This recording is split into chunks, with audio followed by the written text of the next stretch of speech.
na ukamsihi Mwenyezi kwa maombi, alafu njia zako zikawa safi na ukawa mwelekevu, hakika yeye Mungu sasa angeamka kwa ajili yako na atayafanya makazi ya haki yako kufanikiwa. Tena ijapokuwa mwanzo wako ulikuwa ni mdogo, mwisho wako utaongezeka sana. Jamani, haleluya! Unapenda niseme? Habari hii inatoka katika kitabu hiki cha Ayubu. Kitabu hiki ni vitabu vya mashairi vilivyoandikwa kwa miaka ya zamani sana. Ni moja kati ya vitabu ambavyo ni nukuu ya ufunuo wa Roho Mtakatifu waliofunuliwa watumishi wa Mungu zamani. Inasadikika ni kitabu kilichoandikwa zamani, kati ya vitabu vya zamani vya Agano la Kale. Na wakati kinaandikwa, Roho Mtakatifu alikuwa akiwafunulia watu habari ya watu walioishi tangu zamani. Jamani, haleluya! Na sasa maneno haya yanatajwa, yanamuhusu huyu jamaa anayeitwa Ayubu. Hebu sema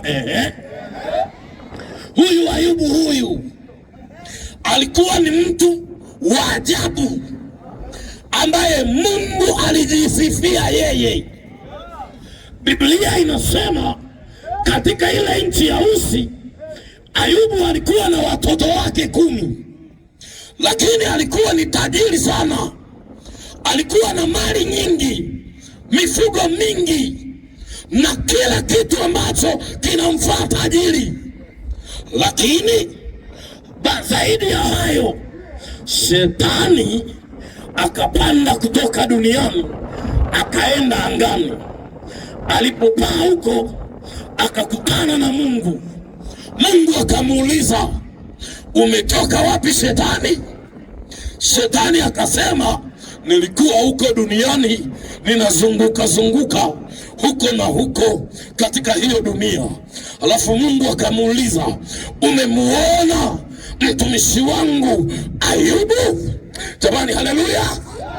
Kumbe Ayubu tunakuja kugundua, namba moja, alikuwa ni mtu tajiri, lakini alikuwa ni mtu mzuri ambaye anajulikana mpaka na Mungu.